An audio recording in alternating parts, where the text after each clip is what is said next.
Hello everyone, ಹೇಗಿದ್ದೀರಾ? ಎಲ್ಲರೂ ಚೆನ್ನಾಗಿದ್ದೀರಾ ಅಂತ ಅಂದ್ಕೊಂಡಿದ್ದೇನೆ. ಸೊ ನಿಮ್ಮ KCT ಎಕ್ಸಾಮ್ ಅಂತೂ ತುಂಬಾ ಚೆನ್ನಾಗಿ ಆಯಿತು ಅಂತ ಗೊತ್ತಾಗಿದೆ. ಸೊ ನಿಮ್ಮ ಸೆಕೆಂಡ್ PUC ಸೆಕೆಂಡ್ ಎಕ್ಸಾಮ್ ಬಾಕಿ ಉಳಿದಿದೆ. ತುಂಬ ಜನ ಈ ಸೆಕೆಂಡ್ PUC ಸೆಕೆಂಡ್ ಎಕ್ಸಾಮನ್ನು ಬರೀಲಿಕ್ಕೆ ಹೊರಟಿದ್ದಾರೆ. ಅರೌಂಡ್ 80-70% ಅಷ್ಟು ಮಕ್ಕಳು they will be writing the second PUC second exam. So ಅದಕ್ಕೋಸ್ಕರ ಒಂದು ಚಿಕ್ಕ ವಿಡಿಯೋವನ್ನು ನಾನು ನಿಮ್ಮ ವಿಂಧ್ಯರಾವ್ ಮ್ಯಾಮ್ ಇವತ್ತು ನಿಮ್ಮ ಜೊತೆ ಶೇರ್ ಮಾಡಲಿಕ್ಕೆ ಇಷ್ಟಪಡ್ತಾ ಇದ್ದೇನೆ. That is 7 days study plan for second PUC second exam. So 7 days ಹೇಗೆ ಮ್ಯಾಮ್? ಯಾಕಂದರೆ 24th ಎಕ್ಸಾಮ್ ಶುರು ಅಲ್ವಾ ಅಂತ ನೀವು ಅಂದ್ಕೊಳ್ತಾ ಇರ್ಬೋದು. So let me tell you, 24th ಈ ಏಪ್ರಿಲ್ 24th ಏನಿದೆ ಈ ದಿನ ಕನ್ನಡ ಎಕ್ಸಾಮ್ ಇರುತ್ತೆ, ಲ್ಯಾಂಗ್ವೇಜ್ ಎಕ್ಸಾಮ್ ಇರುತ್ತೆ ಮೇನ್ ಆಗಿ. ಸೊ 25th ಬಯಾಲಜಿ ಇರುತ್ತೆ. ಸೊ ಬೇಸಿಕಲಿ 25th ನಿಮ್ಮ ಕೋರ್ ಸಬ್ಜೆಕ್ಟ್ ಎಕ್ಸಾಮ್ ಇರುವಂಥದ್ದು. ಸೊ ಕರೆಕ್ಟಾಗಿ ನೀವು ಕೌಂಟ್ ಮಾಡಿದ್ರೆ ನಾಳೆ ಅಂದರೆ 18th if you consider 18th 24th total ನಮಗೆ 7 days ಸಿಗುತ್ತೆ.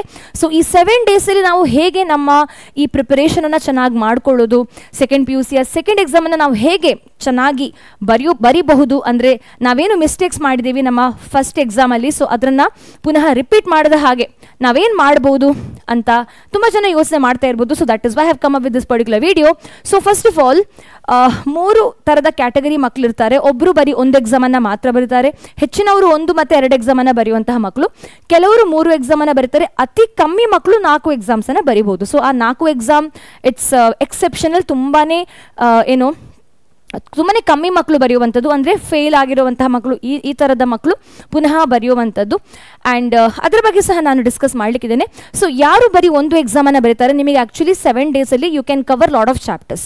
ಸೊ ಮಿನಿಮಮ್ ಒಂದು ಸಬ್ಜೆಕ್ಟಲ್ಲಿ 14 ಚಾಪ್ಟರ್ಸ್ ಇದೆ ಅಂತ ನೀವು ತಿಳ್ಕೊಂಡು ಸಹ ದಿನದಲ್ಲಿ ನೀವು 2-3 ಚಾಪ್ಟರ್ಸನ್ನು ನೀವು ರಿವೈಸ್ ಮಾಡಬಹುದು.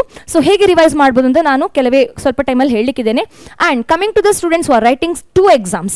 ಸೊ ನೀವು 2 exams ಬರೆಯೋದಾದ್ರೆ you have to revise around 4 chapters in a day. Okay, so I'll be telling you how you can do it. ಪುನಃ ಈ 3 exams ಅನ್ನು ಬರೆಯುವಂತಹ ಮಕ್ಕಳು you have lot of exams to write basically, so you have to revise lot of chapters, around 8 chapters in a day, which is very impractical. So ಇಂತಹ ಸಂದರ್ಭದಲ್ಲಿ ಯಾವ chapters ನಿಮ್ಮದು ತುಂಬ weak, ಯಾವ ಚಾಪ್ಟರ್ಸಲ್ಲಿ ನೀವು ಏನು ಮಿಸ್ಟೇಕ್ಸನ್ನು ಮಾಡಿದ್ದೀರಿ ಅದನ್ನು ಜಾಸ್ತಿ ಕಲೀರಿ. ಪುನಃ ಉಳಿದಂತಹ ಚಾಪ್ಟರ್ಸನ್ನು ಜಸ್ಟ್ ರಿವೈಸ್ ಮಾಡಿ, ಓಕೆ, ಅಥವಾ ಜಸ್ಟ್ ಕ್ವೆಶನ್ಸನ್ನು ಸಾಲ್ವ್ ಮಾಡಿ. ಏನು ಈಸಿ ಚಾಪ್ಟರ್ಸ್ ಅಥವಾ ಯಾವ ಚಾಪ್ಟರ್ಸಲ್ಲಿ ನಿಮಗೆ ಸ್ವಲ್ಪ ಕಾನ್ಫಿಡೆನ್ಸ್ ಇದೆ ಅಂತಹ ಚಾಪ್ಟರ್ಸಿಂದ ಬರೀ ಕ್ವೆಶನ್ಸನ್ನು ಸಾಲ್ವ್ ಮಾಡಿ. ಯಾವ ಚಾಪ್ಟರ್ಸ್ ತುಂಬ ವೀಕ್ ಇದೆ ಅದನ್ನು ಪುನಃ ಕರೆಕ್ಟಾಗಿ ಗೋತ್ರೂ ಮಾಡಿ ಅಥವಾ ರಿವೈಸ್ ಮಾಡಿ ಚೆನ್ನಾಗಿ. ಓಕೆ, ಈಗ ಯಾರು 4 examsನ್ನು ಬರೀತಾರೆ, 4 examsನ್ನು ಸಹ ಬರೀತಾರೆ, ಸೊ ನಿಮಗೆ ಸ್ವಲ್ಪ ಟ್ರಿಕ್ಸನ್ನು ಅಥವಾ ಸ್ಟ್ರಾಟಜಿಯನ್ನು ಕೊಡೋದು ಸ್ವಲ್ಪ ಕಷ್ಟ. ಸೊ ಪುನಃ ನಾನು ಅದನ್ನೇ ಹೇಳ್ತಾ ಇದ್ದೇನೆ. ಸೊ ಈ 4 ಸಬ್ಜೆಕ್ಟಲ್ಲಿ ಯಾವ ಚಾಪ್ಟರ್ಸು ತುಂಬ ಈಸಿ ಇದೆ ಅದನ್ನು ಮಾತ್ರ ಕಲ್ಕೊಂಡು ಹೋಗಿ. ಯಾಕಂದರೆ ಹೆಚ್ಚಾಗಿ 4 examsನ್ನು ಯಾರು ಬರೀತಾರೆ, so they would be in the position of like either failing or something like that ಅಲ್ವಾ. ಇನ್ನೊಂದು ಗ್ರೂಪ್ ಇದೆ, 2-3 ಮಾರ್ಕನ್ನು ಜಾಸ್ತಿ ಮಾಡಲಿಕ್ಕೋಸ್ಕರ ಪುನಃ ಎಕ್ಸಾಮನ್ನು ಬರೆಯುವಂಥದ್ದು. ಓಕೆ, ಸೊ ಯಾರು ಜಸ್ಟ್ ಫೇಲ್ ಆಗಿದ್ದೀರಿ ಅಥವಾ ಆಗ್ಲಿಕ್ಕೆ ಹೊರಟಿದ್ದೀರಿ, ಸೊ ಅಂಥವ್ರು ಯಾರು ಪುನಃ ಎಕ್ಸಾಮನ್ನು ಬರೀತಾರೆ, ಸೊ ನೀವೇನು ಮಾಡಿ ಅಂದರೆ ಆ ಯಾವ ಚಾಪ್ಟರ್ಸ್ ನಿಮ್ಮದು ತುಂಬಾ ವೀಕ್ ಇದೆ, ಯಾವ ಚಾಪ್ಟರ್ಸ್ ತುಂಬಾ ಸ್ಟ್ರಾಂಗ್ ಇದೆ, ಓಕೆ, ಸ್ಟ್ರಾಂಗ್ ಅಂದರೆ ಸ್ವಲ್ಪ ಈಸಿ ಅಂತ ಹೇಳ್ಬೋದು, ಸೊ ಅದನ್ನು ಚೆನ್ನಾಗಿ ರಿವೈಸ್ ಮಾಡ್ಕೊಂಡು ಹೋಗಿ, so that you can pass, you can increase your score. I repeat once again, ಯಾವ ಚಾಪ್ಟರ್ಸನ್ನು ನೀವು ಆಲ್ರೆಡಿ ಸ್ವಲ್ಪ ಓದಿದಿರಿ, ಅಂದರೆ so called high weightage chapters ನಿಮಗೆ ನಾವು ಆಲ್ರೆಡಿ ಹೇಳಿದ್ದೀವಿ ಅಲ್ವಾ, ಸೊ ಆ ಹೈ ವೇಟೇಜ್ ಚಾಪ್ಟರ್ಸನ್ನು ಚೆನ್ನಾಗಿ ಓದ್ಕೊಳ್ಳಿ. ಓಕೆ, ಸೊ ಹೈ ವೇಟೇಜ್ ಚಾಪ್ಟರ್ಸನ್ನು ಚೆನ್ನಾಗಿ ಓದ್ಕೊಳ್ಳಿ. ಯಾರು ಫೇಲ್ ಆಗಿದ್ದೀರಿ ಅಥವಾ ತುಂಬ ಕಮ್ಮಿ ಮಾರ್ಕ್ಸ್ ಬಂದಿದೆ, ನೀವು ನಿಮ್ಮ ಸ್ಟ್ರಾಂಗ್ ಚಾಪ್ಟರ್ಸ್ ಅಥವಾ ಹೈ ವೇಟೇಜ್ ಚಾಪ್ಟರ್ಸ್ ಅಂತ ನಾವೇನು ಹೇಳ್ತೀವಿ, so that would be strong chapters as well, ಯಾಕಂದರೆ ನೀವು ಪುನಃ ಕಲ್ತಿರ್ಬೋದು. ಸೊ ಅಂತಹ ಚಾಪ್ಟರ್ಸನ್ನು ಪುನಃ ಕರೆಕ್ಟಾಗಿ ಓದ್ಕೊಳ್ಳಿ.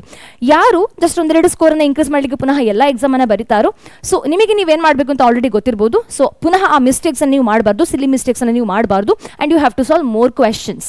ಓಕೆ, ಸೊ ಕ್ವೆಶನನ್ನು ಚೆನ್ನಾಗಿ ಪ್ರಾಕ್ಟೀಸ್ ಮಾಡಿ ಹೋಗಿ, so that you can through questions you can revise all these chapters of all the 4 exams subjects. Okay, so ಇದು ನಿಮಗೆ ದಿನ 7 days ಇರೋ ಕಾರಣ ದಿನದಲ್ಲಿ ಎಷ್ಟು ಚಾಪ್ಟರ್ಸನ್ನು ನೀವು ರಿವೈಸ್ ಮಾಡ್ಬೋದು depending on the different number of exams that you have to write ಅಂತ ನಾನು ಕ್ವಿಕ್ಕಾಗಿ ಹೇಳಿ ಆಯಿತು. Next coming to study material. ಯಾವ ಸ್ಟಡಿ ಮೆಟೀರಿಯಲ್ನ ನಾವು ಯೂಸ್ ಮಾಡಬೇಕು, which study material to choose.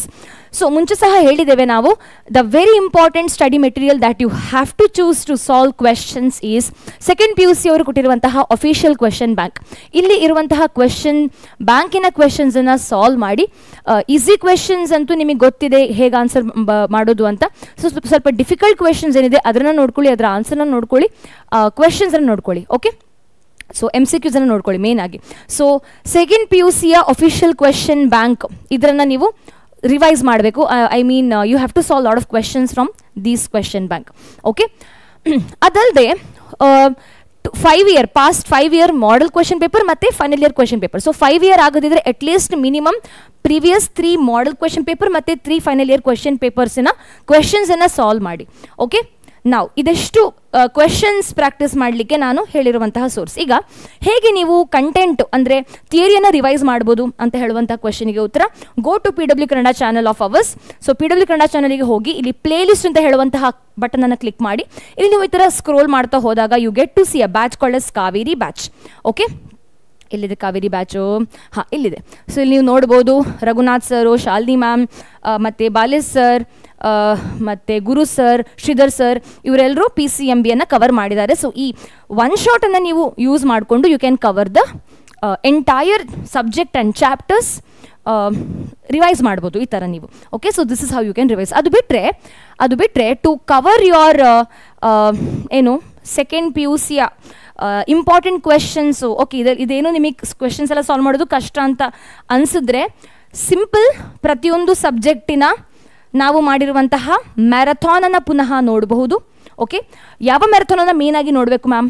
That is last minute revision. Last minute ರಿವಿಷನಲ್ಲಿ ಬರೀ important topics, important chapters, important ಟಾಪಿಕ್ಸನ್ನು ಮಾತ್ರ ನಾವು ಕವರ್ ಮಾಡಿದ್ದೀವಿ. So as in when you go to the live button and if you scroll down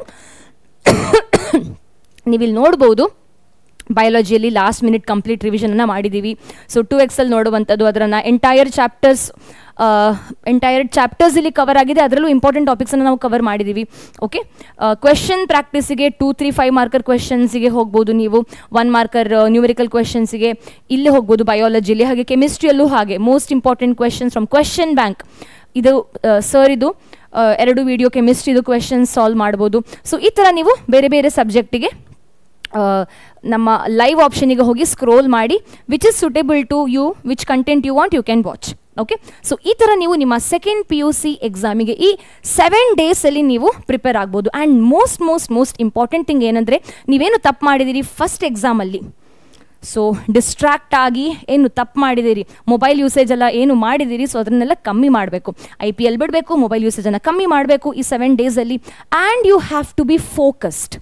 You have to tell to yourself, focus. Your aim is getting 95% above in all the subject ಅಂತ ನೀವು ನಿಮಗೆ ಹೇಳ್ತಾ ಇರಬೇಕು. Focus ಮಾಡು, ಓದು, ಮತ್ತು ಕೆಲವು ಎಫರ್ಮೇಷನ್ಸನ್ನೇ ಹೇಳಬೇಕು. ನಾನೇನು ಕಲ್ತೀನಿ ನನಗೆ ಎಲ್ಲವೂ ನೆನಪಿದೆ.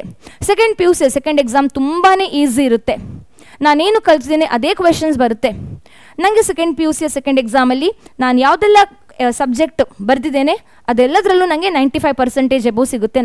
96 ಬರುತ್ತೆ, 98 ಬರುತ್ತೆ. ಆ ನಂಬರ್ ಏನು ಬೇಕು ಅದನ್ನು ನೀವು ಹೇಳ್ಕೊಳ್ಳಿ. ಸೊ ಇದನ್ನು ನೀವು ದಿನ ಈ 7 ದಿನಗಳಲ್ಲಿ ಮಾಡಬೇಕು. ಒಂದು ರೀತಿಯ ತಪಸ್ಸನ್ನು ಮಾಡಬೇಕು ಈ 7 ದಿನ.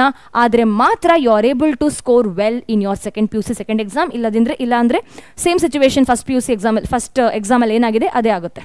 Okay, and let me tell you, this is an opportunity that you have got. ಈ ಸಲ KCT ಎಕ್ಸಾಮ್ ಈಸಿ ಇರೋ ಕಾರಣ KCTಯ ಕಟ್ ಆಫ್ ತುಂಬ ಜಾಸ್ತಿ ಹೋಗೋ ಚಾನ್ಸ್ ಇರುತ್ತೆ.